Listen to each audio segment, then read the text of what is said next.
iyo umuntu agiye mu rugo afite amarangamutima yakomeretse ntabwo abasha kubaka urugo ngo bishoboke. Uyu munsi rero ndashaka kubaganiriza ibikomere bike. Kuri ubu indwara zijyanye n'umutima ukomeretse bamaze kubarura nk'izirenga 1000.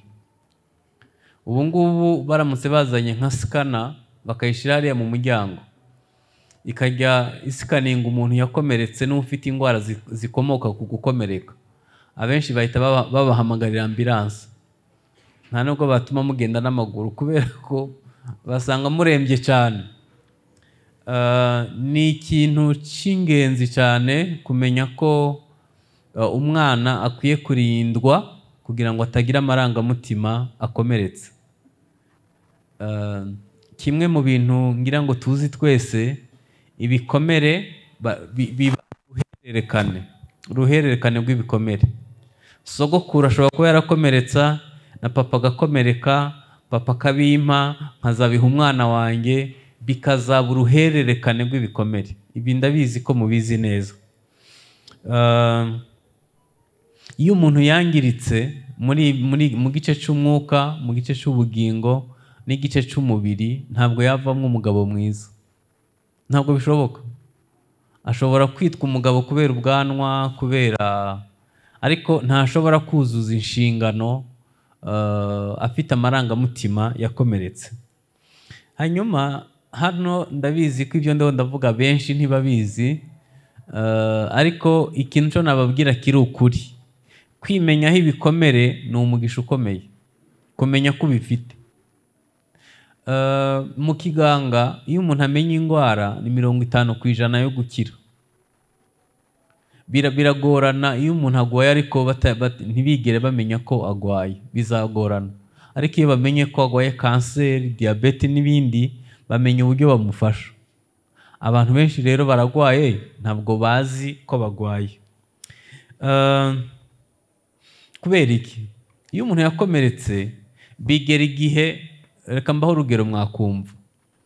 Ubu uramutse ushize alarme muri telefone yawe ikajya ikubyutsa saa 9 y'ijoro, ukabikora iminsi 21, ku munsi wa 22 ntabwo umubiri wawe waba ugukeneye alarme. Iyo saha igeze wabyuka. Ikintu ukoze iminsi 21 gihinduka akamenyero, iyo ugikoze iminsi 90 gihinduka ingeso. Biba bimaze guhinduka imibereho yawe ya buri munsi. Hari ubwo rero bigera igihe ibikomere bikivanga nawe, ntubu kibasha gutandukanya wowe n'ibyagukomerekeje. Niyo mpamvu umuntu azakubwira ngo ngiye ngo ndarakara ngo kandi niko nteye, muzamfata uko. Imana ntigeze irema umuntu urakara, ntibibaho. Ntabwo Imana yaremye abanywarumogi n'abandi bakora bya bindi byose, ahubwo bahuye n'amarangamutima akomeretse. Turaza kubigeraho. Bambara masike. Ibintu abantu bakunda guhungiramo iyo bakomeretse ni nka bitatu. Nubona abantu bakunda umuziki,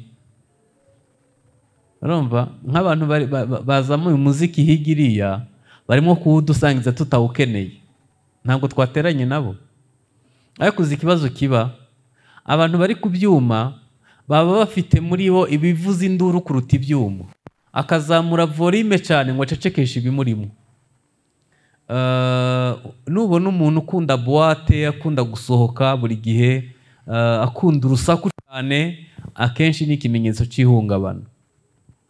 Hari abandi bahungira muri sexuality. Ndabizi ko abahungu benshi bikinisha, ubwo ngo nababaye abana beza ngo batajya gusambana. Nabyo n'ubusambanyi byose ni kimwe.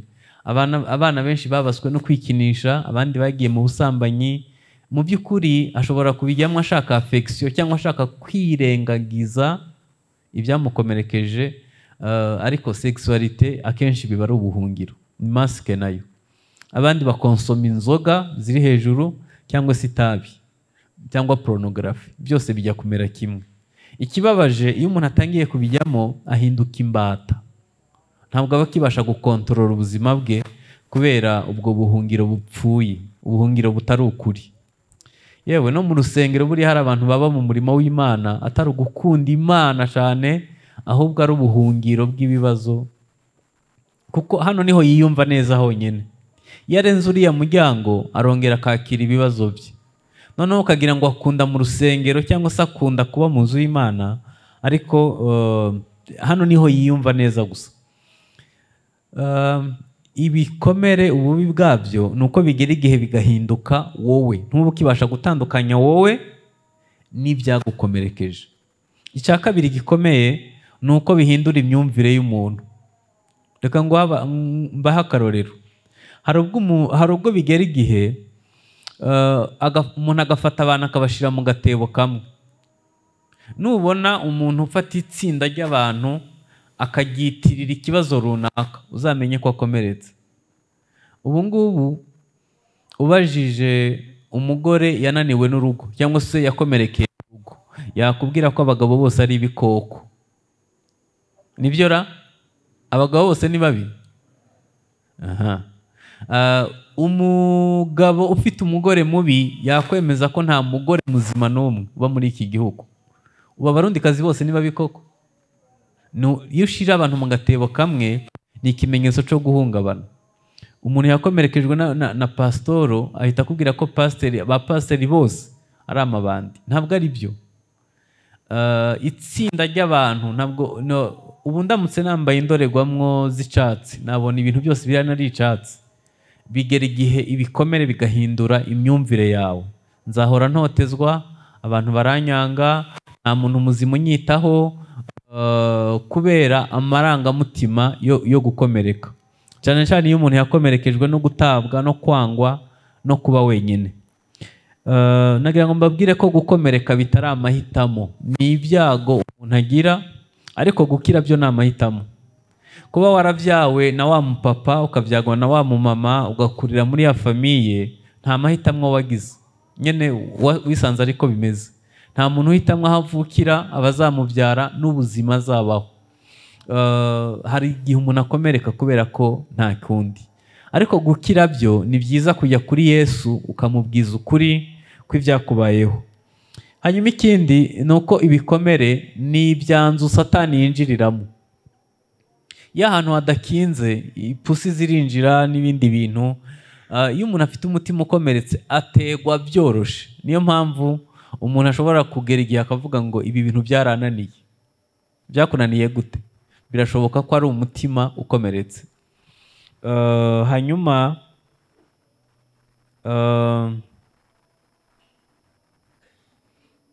ikindi, biratugora kubaka ubusabane bwacu n'Imana iyo dufite umutima ukomeretse.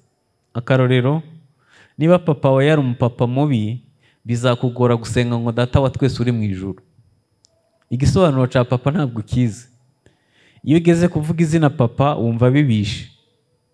Nta busabane na papa, bizakugora gufata Imana nk'umubyeyi w'urukundo mu gihe amarangamutima yawe akomeretse. Hanyuma ikindi nagira ngo mbabwire impamvu nahisemo kuvuga ku bikomere umusore adakwiye kwinjirana mu rushako cyangwa se mu kubaka urugo, ni uko murabizi ko muri aka karere abagabo basa nk'aho ari bo bafata ibyemezo. Sinavuga ngo umugore n'abana bizerera mu mugabo, ahubwo umugabo asa nk'aho afite ijambo rya nyuma. Ibyago abana bawe bazagira ni uko uzubaka urugo warakomeretse, ugashaka kubabeshaho nk'uko wabayeho, ugashaka ko babaho ubuzima nk'ubwo wabayeho kuko wakuze warakomeretse. Mbibutse ko muzageza igihe cyo kubyara uburyo bwo kubaho bwarahindutse. Nubazanaho ibikomere byawe, icyo gihe wenda bazahamagara polisi cyangwa ibindi.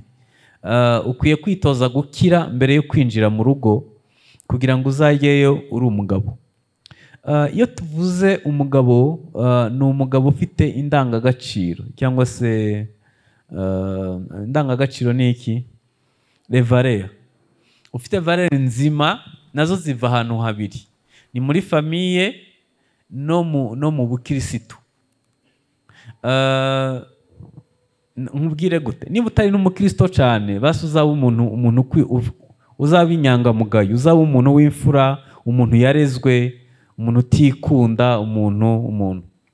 Hanyuma rero ndashaka kubabwira ibikomere bikeya kuko ntabwo twabivuga byose, dushobora kuzamara nk'umwaka hano. igikomere cya mbere cyinjirana no kwinda yawe yasamwe. Kuri ubu siyanse yemera ko iyo umuntu ateye inda ashonje umwana avutse avukana inzara. Birashoboka ko inzara uhorana imeze nk'iyo papa we yari afite agutera inda. Hanyuma siyanse nayo yemera ko iyo umuntu afite depression, agahinda gakabije, ashobora gutera inda agataransfera ako gahinda mu mwana. Hanyuma igikomere cya kabiri kiba mu mezi 9 nyene mu gihe umwana ari mu nda aba yumva kuruta iyo ari hanze.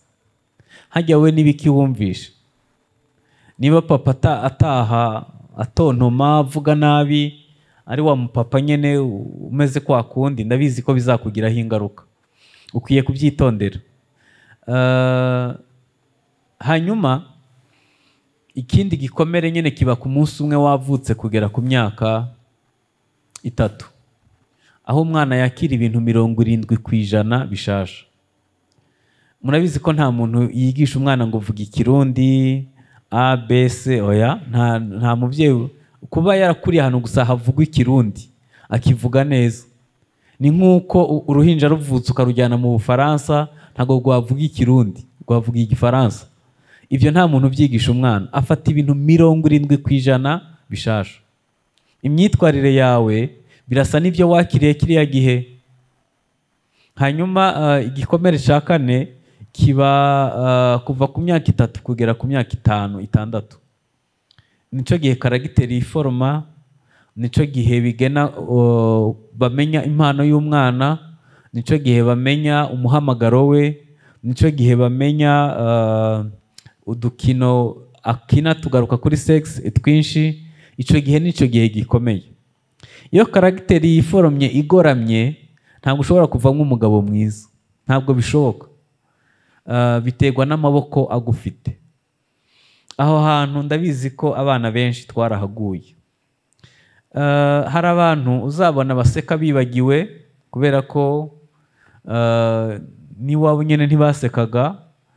Niba papa ataragufashe mu ntoki ngo agutembereze mu muhanda ntuzabikorera umwana wawe. Niba ataraguhoberaga ngo wumve igituza cya papa ntibishoboka ko uzigera ubikora. Niba utarabonye papa na mama bakina ntuzigera ukinisha umugore wawe. Niba utarigeze ubona hari ikiganiro hagati ya papa n'abagize umuryango ntuzigera ubikora. None se nta muntu atanga icyo atahawe. Wazaba umugabo mwiza warabikuye. Impamvu twabahamagaye ngo tuganire kuri ibi nuko amahirwe ya kabiri yonyene abasigaye muri Kristo Yesu. Niho honyene hasigaye amahirwe ya kabiri. Ariko nayo bisaba kumenya ko ubikeneye hanyuma ukabisaba Imana kugira ngo ibiguhe. Kuko abantu benshi bamaze imyaka mu madini n'amatorero, wareba imyitwarire yabo ukabona ahubwo bakomeretsa abandi. Bavuga nabi, ukibaza aho yabikuye, kumbe yavuye mu muryango byarapfuye. Yewe no kuba turi mu karere kahozemo intambara, habayemo ibibazo byinshi, nabyo bifite icyo bivuze. Kuko umuntu akomerekera mu muryango, muri sosiyete no mu bidukikije. Uyu munsi ndashaka kuvuga cyane ibyo mu muryango. Abantu benshi bafite ingingo banga ku mibiri yabo, abandi bahuye no gutabwa. Kubera ko wenda iwanyu babyaye abakobwa, hanyuma babyaye abahungu, bashakaga umukobwa, uhita uvuka uri umuhungu nanone. Ndabizi ko utakigwa. Cyangwa se wavukanye n'abana bari finyore cyane mu maso, beza cyane, wowe uvuka udashimishije, bakajya bakoza nk'aho uvukaye. Cyangwa se wavutse bene wanyu bazi ubwenge cyane mu ishuri baba mbere, wowe uvuka ari ukwinginga. Muzandebere ukuntu abagabo bagufi bagira amahane. Abafite complexe yuko ari mugufi, agashaka gukora kugira ngo yemekwe. Nugira ibyago ugakorana n'umuntu atemewe mu muryango, yakuze atemekwa, mwese muzabyishura. Ntimwari muhari bimubaho, ariko muzabyishura. Hari abantu bazi kwihesha agaciro kabisa, akavuga nabi, akagerageza kwerekana nyine ko ari umuntu ukomeye aho ngaho. No, turabizi ko ukomeye, reka kugerekaho ibikabyo. ariko kubera kutiyemera, kandi reka mbabwire ikintu gikomeye, iyo utiyemera nta wundi ukwemera, nubwo washiramo imbaraga zingana gute ntabwo bishoboka. Iki gikomere kirakomeye kibera mu muryango. Reka mbahe urugero. Umuntu yakuze atajya ngo ahage iwabo, umumenya agiye kwiyarurira kuri bife, ahita akora umusozi. Mfite umuhungu, kubera kuba muri interina nyine, muri interina murabizi ko bafungura, noneho akiyarurira byasaba ubwo ni muri vakansi, agahita ambwira ati papa ngiye mfite kwizera gukuraho imisozi. Uko kwizera gukuraho imisozi rero, ubundi utiriwe upakira umusozi n'ubundi ibyo kurya biba ari ibyawe. Ariko kubera wakuze utajya ngo uhage, buriya bizarangira niba kugira na jera wa banki uyariye tu. Bizakugora kuba umwizerwa mu gihe watangiye kwibijana ubuzima bumeze kwa kundi. Ni ikintu cyo kwitondera. Subira inyuma mbabwire inzara y'uburyo bune. Nababwiye ko iyo uteye inda ushonje, umwana avutse avukana inzara. Hanyuma igihe umubyeyi yari atwite, kuba atarariye ngo ahage neza abone indyo yuzuye, nabwo bizana inzara ya kabiri. Cya gihe umwana yonka ntahage, iyo atabonye imfashabere cyane cyane mu minsi 1000 ya mbere, nabwo bimugiraho ingaruka. Ikindi gihe gikomeye ni igihe cya adolescence, kandi bamwe muri mwe mwageze muri adolescence muri interina, mukubitana amakofe kugira ngo mujye, tuzabakizwa n'Imana kabisa.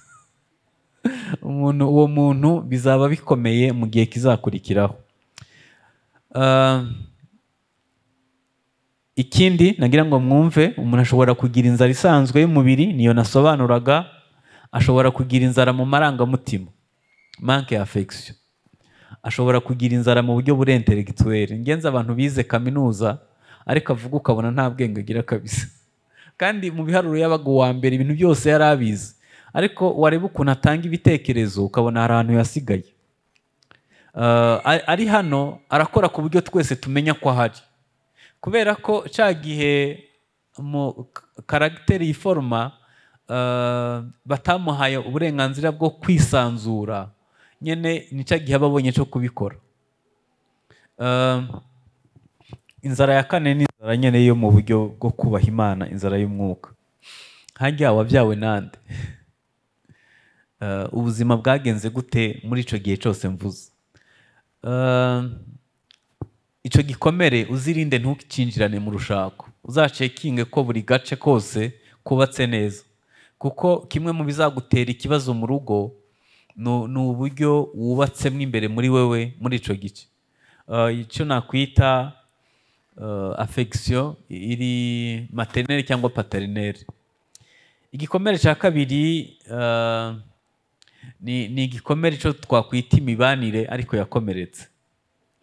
Urabona hari ukuntu tuvuka ahantu bakajya bakubwira ati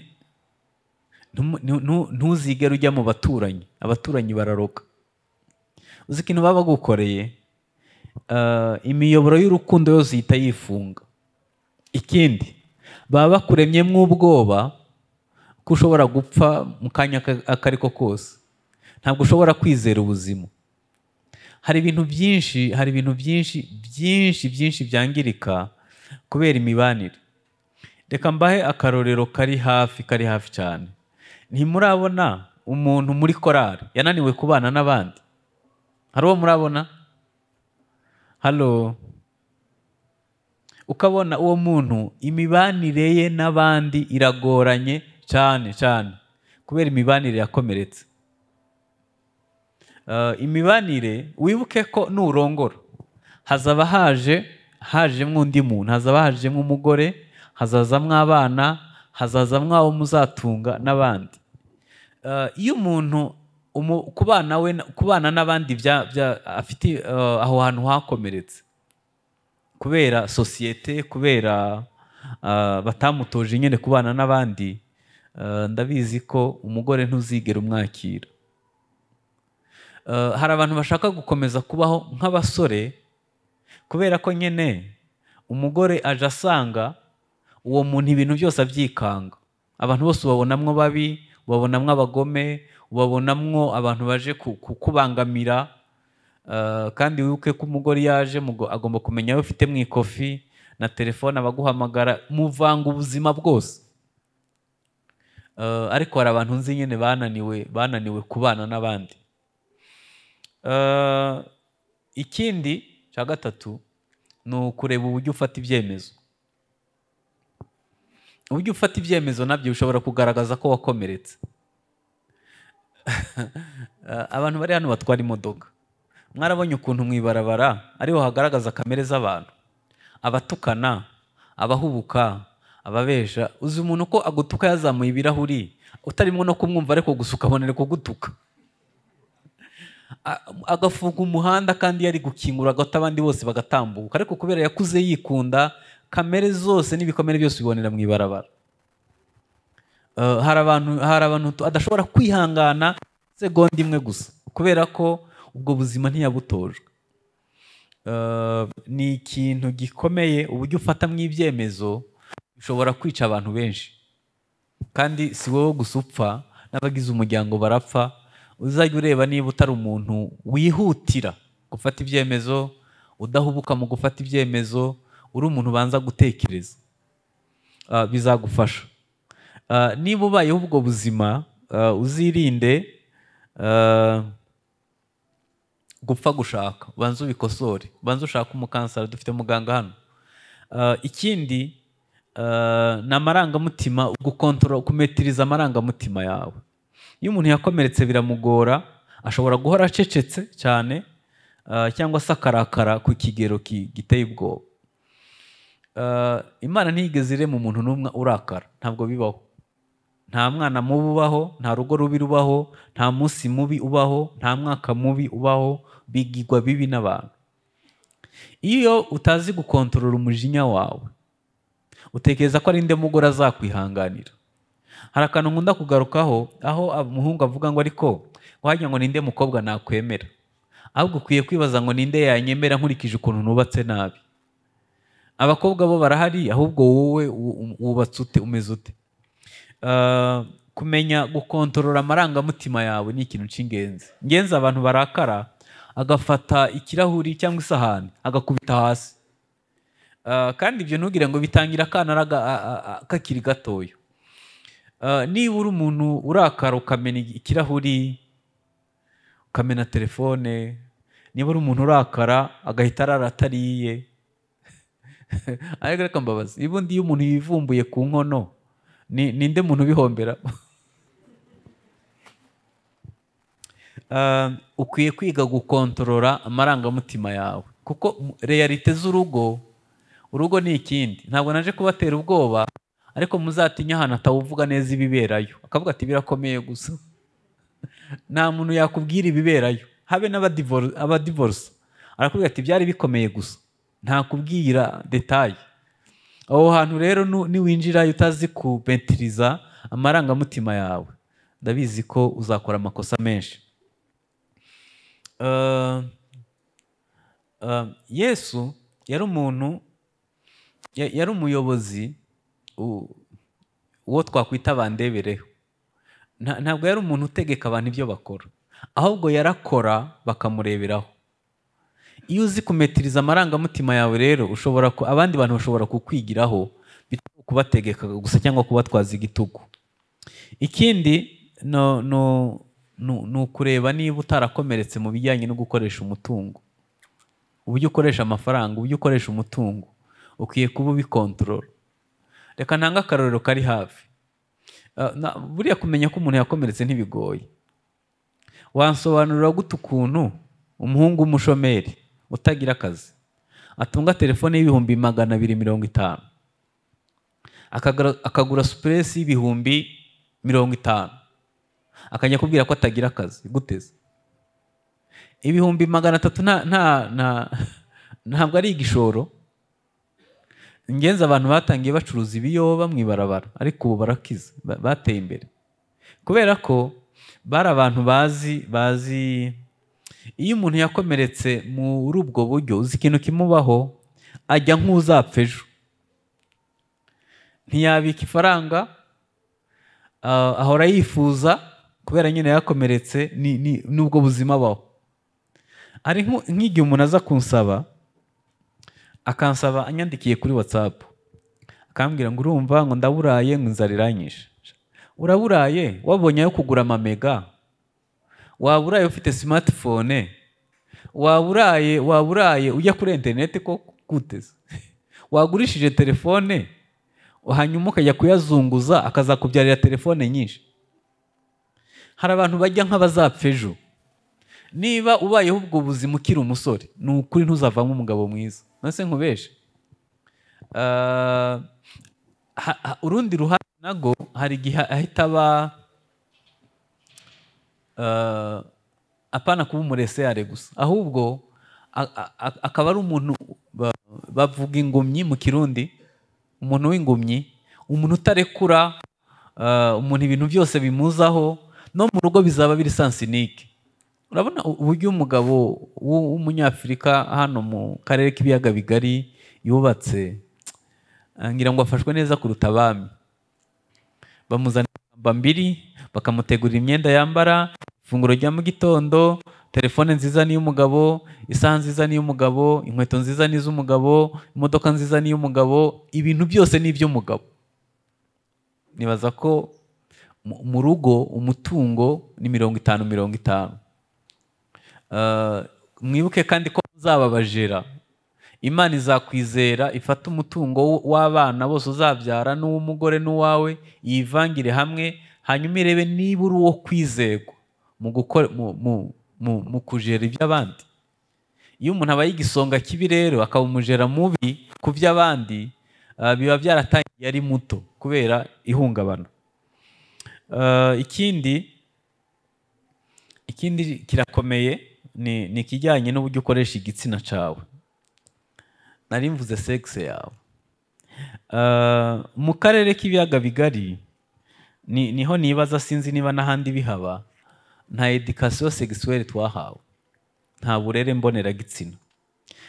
Byaba kuryamana n'abagore, byaba ariko reka nkubaza, ubu ngubu urikinisha hafi buri joro. Uzi igihe uzagera igihe cyo kurongora uzaba utagishobora gukora sex. Kimwe mu bisenya ingo nico. Ubu tukubwiye ngo rekeraho, gerageza utangire ubibaze icyaguteye ubwo buzima, hanyuma ukore isanamitima, urebe ko wakira. Ntabwo uba urimo kumva inyungu zawe, kuko wenda uracafite imyaka mike. Hari ikibazo nari bubaza ariko kugira ngo ndabizi ko mutambwiza ukuri. Nari kubaza abantu bicaye hano batarareba pornography. Ndabizi ko nasanga ari bo bakeya kuruta abayirebye. Biragoye kubona umuntu yicaye aho i Bujumbura atarareba pornography. Ndabizi ko bikomeye, kandi mu gihe byakagombye kuba ahubwo uwayirebye ari we tureba nk'igitangaza, ahubwo utarayireba niwe gitangaza kuri ubu. None se nutangira kubaho ukoresha sex yawe mu buryo butaboneye, kandi ni ibintu biri hori birera. Bibiliya iravuga ngo uburiri bw'abashakanye bwe kugira ikibwanduza. Hanyuma ukazagera igihe cyo kurongora warapfuye deja, umugongo waracitse. Sinaje kuvuga ku kwikinisha, ariko indwara zijyanye no kwikinisha ni nyinshi. Uzagwara umutwe udakira, uzajya wibagirwa, ubwenge busigara butagifata neza, umugongo uracika, urapfa. Usibye mu mwuka gusa, n'ubuzima bwo hanze burapfa.